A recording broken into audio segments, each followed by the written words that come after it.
dimulai. Assalamualaikum warahmatullahi wabarakatuh. Waalaikumsalam. Alhamdulillah wassalatu wassalamu ala Rasulillah Muhammad bin Abdullah wa ala alihi wa sahbihi ajma'in.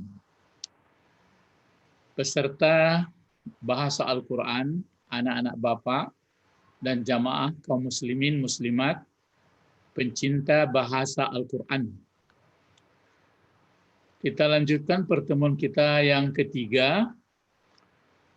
Sedikit diulang terakhir, kemudian pertemuan yang kedua kemarin adalah yang penting mengerti kita pola kalimat dulu. Kita mengerti pola kalimat pertama adalah subjek predikat atau mubtada khabar. Pokok kalimatnya adalah kata penunjuk ya untuk dekat dan jauh tapi tunggal. Jangan dimasukkan pula yang kedua, ketiga, bentuk dua, bentuk tiga itu kacau jadinya. Jadi tunggal sama tunggal. Jadi kata penunjuknya tunggal, sebutannya tunggal. Nah, kemudian sudah dibicarakan antara paralel, kesamaan. Kalau pokok kalimatnya muzakkar, kata penunjuknya sebutannya juga muzakkar. Nah, sebutan yang perlu kita pikirkan adalah barisnya baris depan. Nah, kalau kata penunjuknya mu'annas, maka sebutannya juga mu'annas. Kemudian tanda-tanda mu'annas sudah disebutkan. Ada nama perempuan, ada tabulat secara umum, kemudian ada nama yang diuntukkan perempuan. Nah, jadi sampai di situ pelajaran kita kemarin. Nah, lalu ada sedikit, karena tujuan kita bagaimana supaya mengerti jalan bahasa Al-Quran. Jadi bukan tujuannya pertama pandai bahasa Arab, bukan itu. Kalau itu dapat pandai bahasa Arab, alhamdulillah. Tapi yang jelas, yang pokok adalah mengerti waktu membaca Al-Quran, struktur bahasanya, kemudian begitu juga waktu sholat. Waktu sholat kan bahasa Arab. Makanya Ustadz khawatir kadang-kadang perasaan yang menonjol atau kira-kira saja. Jangan hendaknya begitu. Jangan kira-kira saja. Sehingga kita mengungkapkan itu sadar kita dalam ungkapan struktur bahasa. Nah, di dalam Al-Quran misalnya di halaman 13, ya, halaman 13 ada di situ ditemukan zalikal kitabu. Nah, kalau ini membaca awal surah Al-Baqarah akan ditemukan zalikal kitab. Oh, ini sudah dipelajari? Pasti belum. Karena yang kita pelajari bukan model begini, yang kita pelajari adalah zalika kitabun tanpa alif lam. Jadi zalika pokok kalimat, sedangkan kitabun adalah sebutan. Kalau ini tidak, ini belum dipelajari nih. Nah, ini bedanya. Jadi kalau nanti ditampilkan zalikal kitab, belum dipelajari. Tapi kalau yang dipelajari adalah zalika kitabun. Kita lanjutkan kepada halaman 14 dari diktat ini. Memang diktat ini, diktat yang sudah dibagi-bagikan, itu memang sudah diberi harkat. Tapi kalau yang di dalam layar, belum. Jadi kalau demikian, sudahkah kita pelajari? Nah, ini tadi yang dari zalikal kitab tadi. Sudahkah kita pelajari susunan kalimat seperti ini? Jawabnya belum. Apa alasannya? Nah, alasannya apa bedanya dengan pelajaran di atas yang sudah banyak kita baca zalika kitabun, haza qalamun, itu subjek predikat. Sedangkan zalikal kitab tidak. Itu kedua-duanya menjadi pokok kalimat. Tapi itu tidak dibahas sekarang. Kalau itu juga dibahas, kacau dalam pemikiran. Ya, Pak Ustadz sudah mengajar bahasa Inggris juga sudah lama, bertahun-tahun. Ini bukan untuk menyentil ya. Kalau susunan bahasa Inggris, memang para ahli cukup jelimet. Nah, dia tidak mau mencampur-campur pelajaran itu. Ada sistematik yang bagus. Kalau saya lihat sebagian buku tanpa menyebut ya, buku bahasa Arab, memang metode dari Arab itu kadang-kadang ya sudah banyak. Itu mungkin karena orang Arab kuat hafalannya. Tapi kalau untuk Indonesia apa ya? Jadi Pak Ustadz sudah lama mengajar bahasa Inggris di SMP SMA dan mengajar bahasa Arab juga ya. Jadi itu makanya karena pahitnya belajar bahasa Arab itulah maka Ustaz susun seperti ini. Mudah-mudahan Allah memperkenankan mudah dipahami. Nah, jadi kita lanjutkan. Sekarang setelah kita mengerti susunan kalimat subjek predikat, tunggal sama tunggal, muannas sama muannas, muzakkar sama muzakkar, kemudian sebutannya itu harus baris depan. Itu aja yang diingat. Nah, sekarang kita lihat bentuk kalimat. Jadi bentuk kalimat di dalam bahasa secara umum, ini memang ada gunanya dibuat bentuk kalimat ini. Kalau dalam pengajaran bahasa Arab tidak ada, tapi dicampur dengan bentuk kalimat supaya terpola dalam pikiran si murid atau pikiran orang belajar bahwa bentuk kalimat itu secara umum ada 3. Jadi pertama namanya kalimat biasa dengan simbol tanda tambah. Itu makanya Ustadz ingat waktu mengajar bahasa Inggris ada 3 dibuat, yaitu namanya positive sentence, negative sentence, interrogative sentence. Jadi ini sedikit sama seperti almarhum Rifai Yunus, guru bahasa Arab juga. Dia memang cukup jelimet, bisa mengajarkan 900 ya bergandeng dengan bahasa Arab. Tapi beliau-beliau itu kan sudah lama meninggal. Jadi Ustadz belajar dulu ada dengan Rifai Yunus, ada Malik Khalidi, ada Profesor Ilyas Ali, ada Mahmud Yunus, ada Daram Yunus. Ya, jadi kalimat terbagi 3. Kalimat biasa dengan simbol tanda tambah, kemudian ada kalimat menidakkan dengan simbol negatif tanda kurang, dan yang ketiga ada kalimat bertanya dengan simbol namanya tanda bertanya atau question mark dalam bahasa Inggris ya. Pada pelajaran pertama ini, maksud pelajaran pertama kan kita belajaran baru haza, hazihi, sama seperti bahasa Inggris sebagai this is a pen, this is a book. Jadi makanya di bahasa Inggris dia tidak mau langsung menggambarkan those, tidak mau dia tetap this, that, it. Kalau mengajarkan kata ganti orang pun dia tetap mengajarkan she, he. Dia tidak mau mengajarkan we hari lain, they hari lain. Sebab kalau dicampur dia akan kacau. Pada pelajaran pertama ini pokok kalimatnya kata penunjuk, ya seperti biasa sebutannya kata benda. Ini kan pelajaran pertama. Jika dibuat contoh dalam 3 bentuk kalimat di atas, maka seperti ini dia.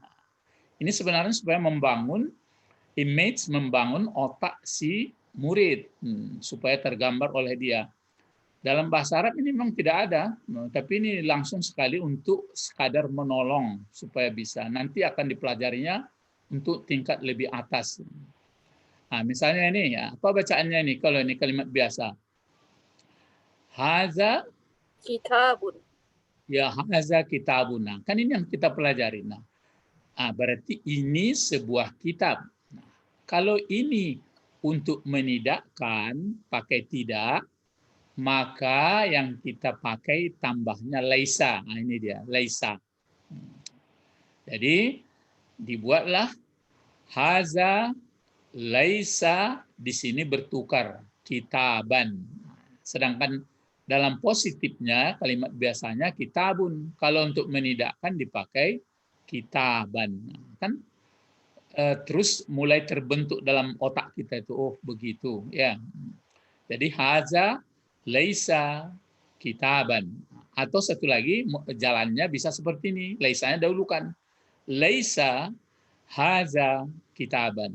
Bukanlah ini sebuah buku. Kalau ini bukan sebuah buku. Jadi bertukar. Nanti diterangkan itu. Kenapa bertukar tadi Pak? Kitabun menjadi kitaban. Itu bahasa Arab itu. Karena dia menggunakan laisa. Apakah setiap menidakkan pakai tidak bertidak? Ini hanya untuk laisa saja. Jadi untuk menolong membuat terpola image dalam pikiran si peserta didik bahwa kalimat menidakkan supaya terbawa gitu aja. Kemudian ada kalimat bertanya. Kalimat bertanya kita menggunakan hal, adakah. Ada satu lagi menggunakan a, apakah.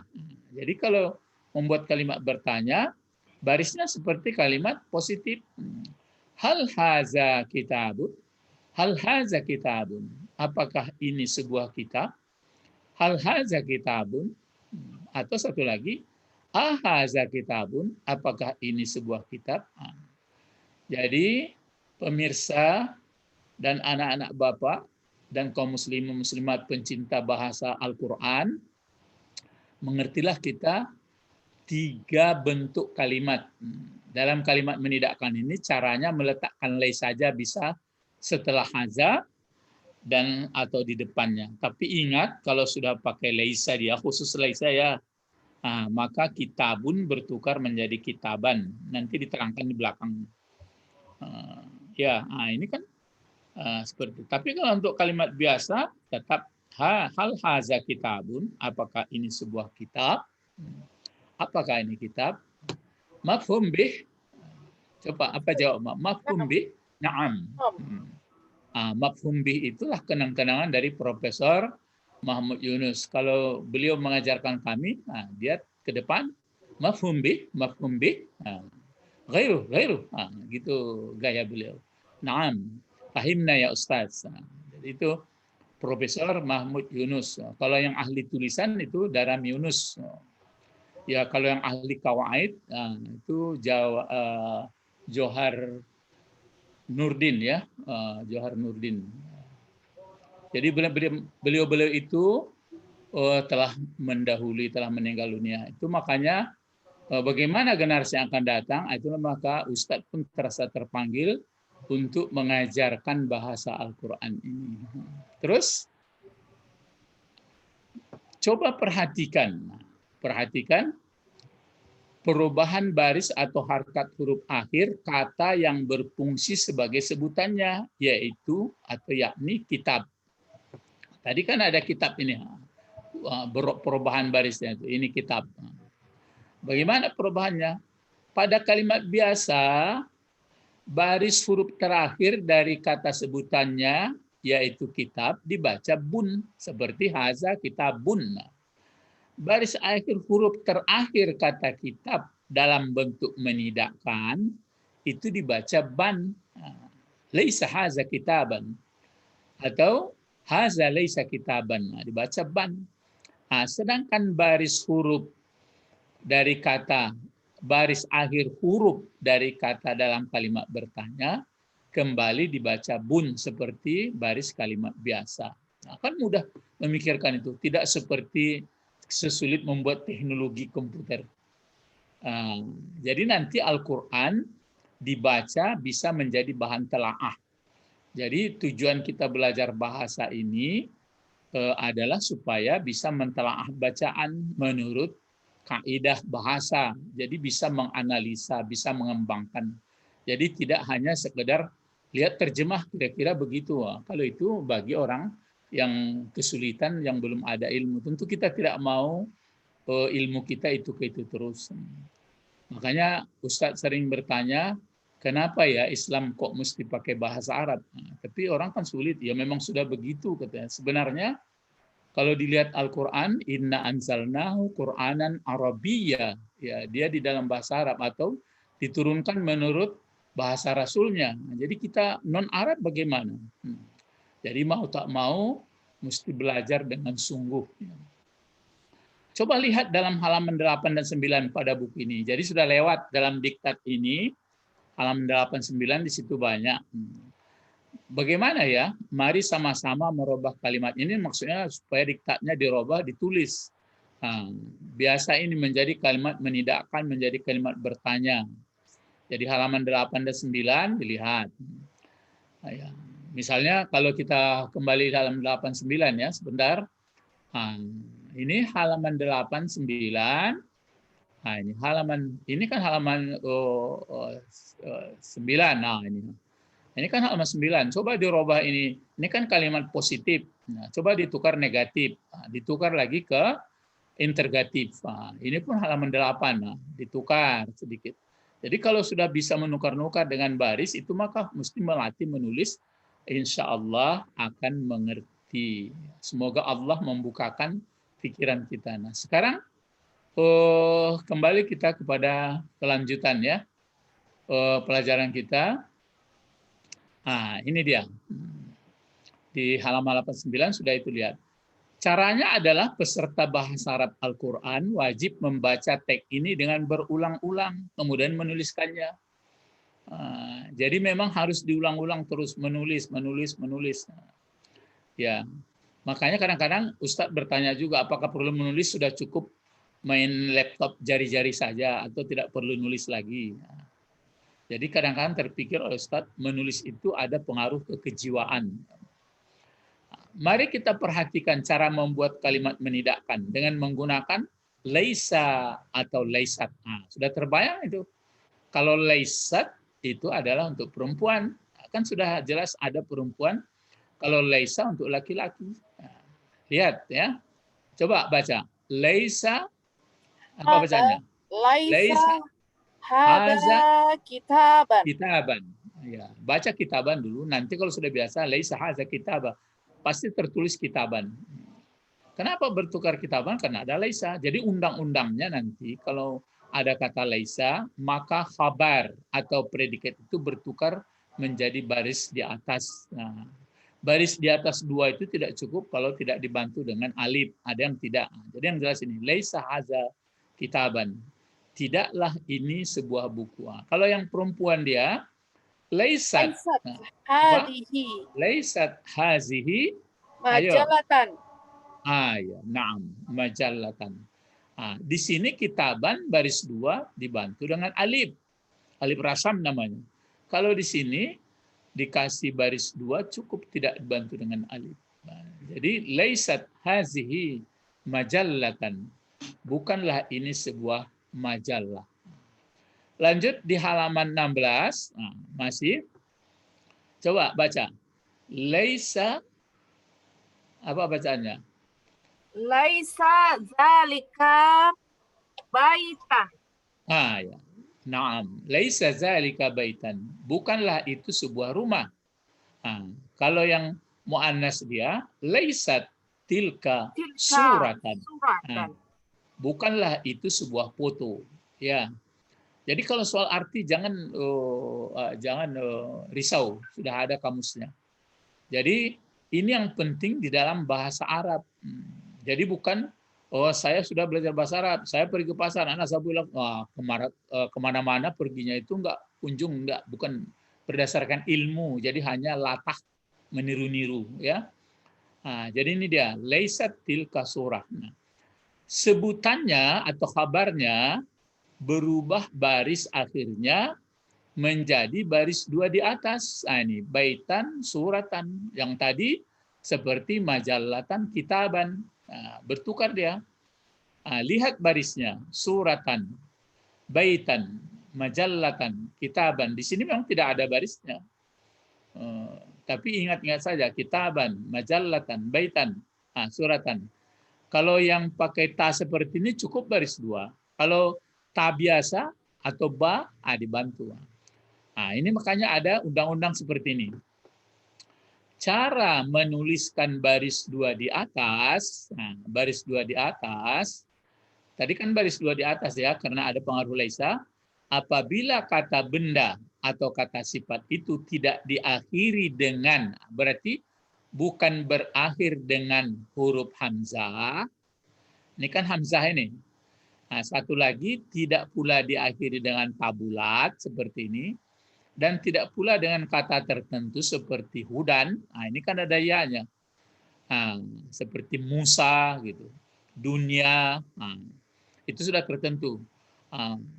Jadi kalau tidak ini akhirnya, maka menu penulisan baris dua dibantu dengan huruf alif.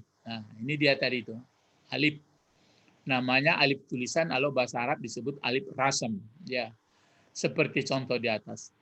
Menuliskan huruf alif, ada yang dapat disambungkan dengan huruf, ada yang dapat disambungkan, ada yang tidak.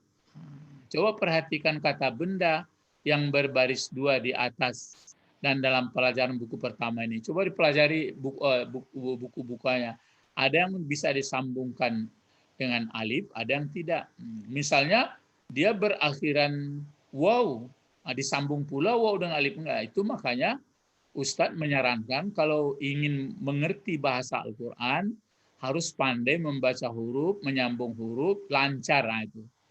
Jadi itu makanya mestinya dari anak-anak sudah diajarkan bagaimana menulis, misalnya dibuat huruf terputus-putus, coba disambung. Jadi mana yang bisa disambung di tengah, mana bisa disambung di akhir, mana bisa disambung di awal. Nah, itu yang perlu. Ya. Nah, kita kembali lagi ke kalimat di atas tadi, menjadi kalimat biasa, yaitu dengan menghilangkan laisa. Jadi kalau kalimat yang di atas tadi, laisa hadza kitaban, laisat hazihi majallatan, laisa dzalika baitan, laisat tilka suratan. Nah, sekarang kalau dibalikkan, dihilangkan laisa atau laisatnya menjadi kalimat positif sentence, yaitu kalimat biasa. Haza kitabun. Kitabun. Kalau di sini hazihi majallah. Nah, kalau ini zalika baitun. Kalau ini Tilka suratun. Paham? Mafhum bih? Paham. Ya. Mafhum bih? Do you understand? Kalau understand kurang bagus katanya. Do you understood? Nah, gitu ya. Yes, I do. Nah, coba buat pula kalimat ini, maksudnya yang sudah positif ini, kalimat biasa di atas, menjadi kalimat bertanya dengan menggunakan kata penanya. Ini menggunakan kata penanya atau huruf istifham namanya. Istifham ini artinya meminta mengerti atau meminta paham. Ya, apakah, adakah, sama. Kedua kata penanya ini artinya adakah atau apakah. Nah, ini dia. Coba dibaca. Fadli. Hal hadza kitabun. Hal hadza kitabun. Hal hadza kitabun. Jadi bahasa Arab itu di mana panjangnya, actionnya di situ ditekan. Ya, kalau Ustadz belajar dulu dengan guru-guru Ustadz lama, mungkin dibuatnya seperti bahasa Indonesia. Hal haza kitabun. Nah, itu gaya intonasi Indonesia. Kalau Arab tidak. Hal haza kitab. Hal haza kitabun. Hal hazihi majallatun. Hal zalika baitun. Hal tilka suratun. Itu makanya sering Ustadz mengatakan kepada waktu Ustadz masih jadi dosen di AYN, ya di WIN, siapa yang jadi guru MDA atau guru di masjid-masjid, coba diajarkan membaca bismillah dengan bagus. Jangan pakai lagu bismillahirrahmanirrahim. Jangan begitu. Biasa, bismillahirrahmanirrahim. Jadi intonasi Arab itu sudah terbawa. Ya. Jadi ini seperti ini ya. Hal haza kitab. Hal haza kitabun? Kalau hal hazihi majallah, apakah ini sebuah majallah? Hal zalika bait? Hal tilka surah? Setelah dijelaskan tiga bentuk kalimat di atas, apa itu kalimat yang pertama? Positif. Kalimat biasa. Biasa. Ya, kalimat biasa. Yang kedua kalimat menidakkan, yaitu pakai laisa dan laisat.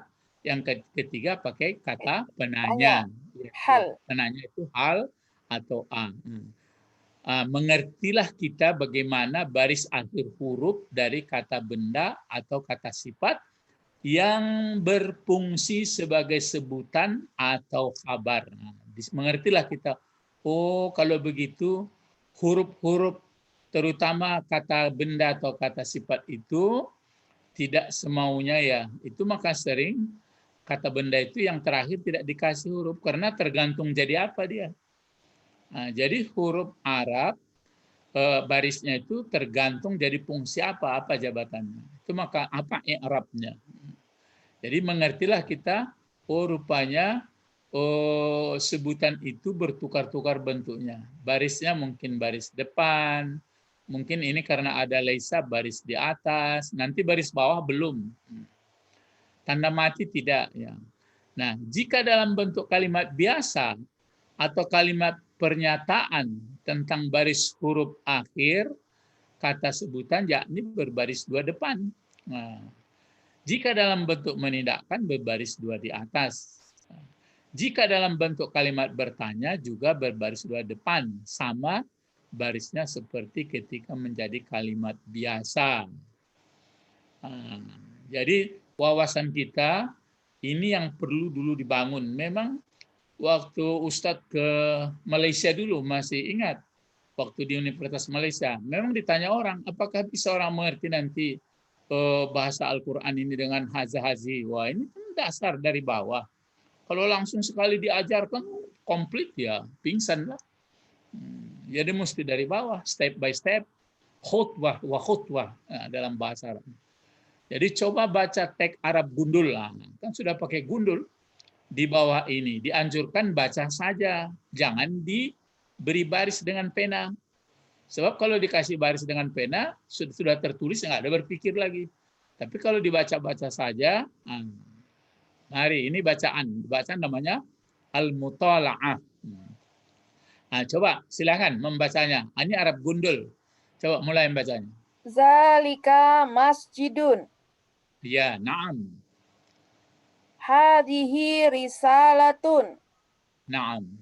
Terus? Tilka saburatun. Saburatun. Saburatun. Terus? Hadza qalamun. Jangan qalam. Haza qalamun. Qalam. Tidak panjang. Hadza qalamun. Dzalika baitun. Na'am. Hadza madrasun. Bukan. Mudarrisun. Mudarisun. Ya. Terus? Hadihi mudarisatun. Mudarrisatun. Ya, ini guru perempuan walaupun tidak pakai tasdid. Mudarrisatun. Bisa juga nanti madrasah. Terus? Tilka jaridatun. Na'am. Hadihi Ya. asyatun. Isyatun. Isyatun. Na'am. Hadza hasan. Sini ini Hasanun. pakai tasdid. Na'am. Hasanun. Dalika. Dalika tabibun. Na'am. Hazihi karisatun. Kurrasatun. Kurasatun. Hadza babun. Na'am. Hal hadza masjidun? Ya, baris sama. Hal hadza masjidun? Baru dijawab. Naam. Na'am, Hadza iya. hadza masjidun. Iya. Hadza masjidun. Nah, inilah kira-kira Arab gundul ya. Jadi orang masih berkhayal, wah ini payah Arab gundul, Arab gundul. Ya, kalau yang komplit sekali tentu payah. Coba mulai dari dasar. Nah, perhatikanlah kalimat bertanya dari bacaan ini. Nah, lihat kalimat bertanya. Coba bagaimana memberi barisnya. Hal hadhihi suratun? Naam. Hal hazihi suratun? Jawabnya la. La. Hazihi laisat suratan. Naam. Terus? Hazihi jarijatun. Iya. Kan sudah bisa memberi baris. Hal hazihi suratun? La. Hazihi laisat suratan. Hazihi jaridatun. Apakah ini sebuah foto? Tidak. Ini bukanlah sebuah foto. Ini adalah surat kabar. Qarid. Jaridah. Nah, baru di sini ada kesimpulan ya. Kesimpulan baru kita tutup. Kesimpulan undang-undang atau kawaid dalam menyusun 3 bentuk kalimat. Ya. Pertama, kalimat biasa jika pokok kalimatnya kata penunjuk bentuk muzakkar atau laki-laki, maka sebutannya kata benda dalam bentuk muzakkar pula. Dan harkat atau baris huruf akhir kata benda itu berbaris 2 depan dengan bunyi un. Jika pokok kalimatnya akhir kata benda itu, jika pokok kalimatnya atau kata penunjuk itu dalam bentuk muannas, maka sebutannya juga muannas dan berbaris 2 depan. Lihat kembali pada pelajaran pendahuluan itu undang-undang pertama yang diingat itu yang perlu. Jadi Kemudian yang kedua undang-undangnya, kalimat menidakkan jika pokok kalimatnya dalam bentuk muzakkar atau disebut dengan isim isyarat muzakkar, maka digunakan kata laisa. Nah, seperti kan ada masih 4. Kalau zalika laisa, kalau haza laisa, kalau hazihi laisat, kalau tilka laisat. Itu aja dulu. Nah, jika pokok kalimatnya muannas digunakan laisat. Nah, ya, menempatkan kata laisa dan laisa itu dapat di depan pokok kalimat dan dapat juga sesudah pokok kalimat. Lihat contoh sebelum. Kemudian Undang-Undang Nomor 3, kalimat bertanya menggunakan penanya atau disebut dengan adawatul istifham. Adawah itu artinya alat-alat untuk bertanya atau question mark. Pada pelajaran pertama ini dikemukakan beberapa kata penanya. Hanya hal dan a ini sudah dipelajari. Artinya apakah pertanyaan ini biasanya dijawab ya atau tidak. Mari kita perhatikan contoh. Seperti ini. Hal haza kitabun? Azalika baitun? Hal hazihi madrasah? Dijawab. Mengenai harkat sebutan berbaris 2 depan seperti bentuk kalimat biasa. Jadi tetap ya, jawabnya hanya 2, ya atau tidak. Kalau dijawab ya, na'am, haza kitabun, baris biasa. La, zalika maktabun. Kalau di sini boleh satu lagi cara menjawab. La, zalika laisa baitan. Di sini pakai baitan karena ada laisa. Kalau sini la cukup saja. Jadi kembali seperti biasa. La, zalika laisa baitan, zalika maktabun. Ya, ya ini apa ya? Kemudian ada kata penanya lagi ma. Ini yang baru, bukan a dan hal tapi ma. Ya, kalau bahasa Inggris dipakai what. Artinya apa? Ya, kata ma. Ini akan banyak ditemui di dalam Al-Qur'an. Akan tetapi tidak semuanya dalam arti apa. Itu mah orang kadang-kadang kalau belum paham di bahasa, ini ma-nya apa? Ini apa semua? Tidak. Ada pula yang tidak, macam ya, tetapi tidak semuanya dalam arti apa.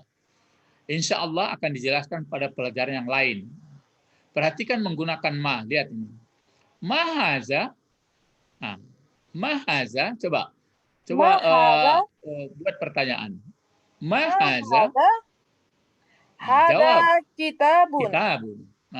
Mazalika, zalika baitun. Matilka, tilka sayaratun. Hadihi saburatun. Ya, saburatun. Itu pakai ma ya. Jawaban yang menggunakan ma adalah, ini ada kesalahan ini. Kalau pakai ma, bukan dijawab na'am. Ini ditukar. Yang digunakan adalah dijawab dengan kenyataan, ya. Yaitu dijawab dengan kenyataan, ya. Jadi kalau pertanyaan ma, maka dijawab dengan kenyataan, ya. Dijawab dengan kenyataan. Ya. Apa yang kenyataannya? Ya, misalnya pertanyaan seperti ini lah. Mazalik, apa itu? Kenyataan dijawab. Zalika bait. Ya. Kalau yang dijawab dengan iya tidak tadi adalah hal atau a.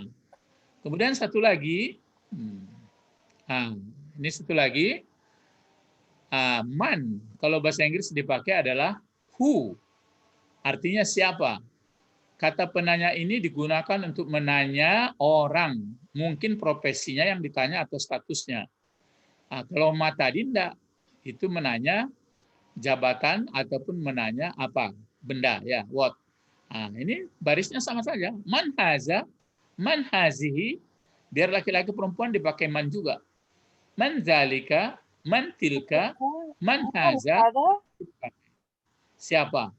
Dijawab misalnya kalau man haza, siapa ini? Jawab profesinya. Haza mudarris.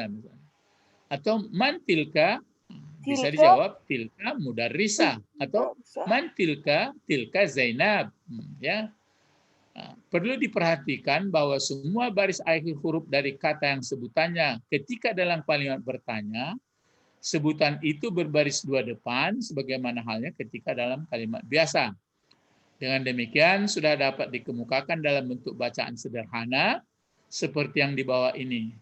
Kalau Ananda atau bapak-bapak kaum muslim muslimat mampu, coba buat kalimat pada bacaan ini dengan menggunakan kata penanya atau menggunakan adawatul istifham seperti yang sudah dipelajari. Nah, ini dia bacaan mutala'ah. Coba buat nanti gaya bertanya, apakah pakai al, atau pakai hal, atau pakai a, atau pakai ma, atau pakai man. Tergantung kejelian kita. Inilah pelajaran kita sampai di sini. Nanti akan insya Allah diteruskan pertemuan keempat. Jadi memang sebaiknya ya dimiliki diktatnya, dilihat waktu diterangkan bisa diputar. Bersungguh-sungguhlah nanti akan terasa setelah Ananda atau anak-anak Bapak atau kaum muslimin mengerti dari bahasa, membaca Al-Quran, waktu membaca sholat, terasa itu ungkapan bahasanya. Tidak lagi membeo asal membuka mulut berkumat kamit. Inilah pelajaran kita, pertemuan ketiga ini. Mudah-mudahan Allah Subhanahu wa Ta'ala memberi paham. Mari kita berdoa. Allahumma fakihni fiddin faqihna fiddin wa wa 'allimna alimna al-hikmah hikmah wa wa ta'wil taqwa. wa 'allimna lughatal Qur'ani. Subhanakallahumma wa bihamdika asyhadu an la ilaha illa anta astaghfiruka wa atubu ilaik. Assalamualaikum warahmatullahi wabarakatuh. Waalaikumsalam warahmatullahi wabarakatuh.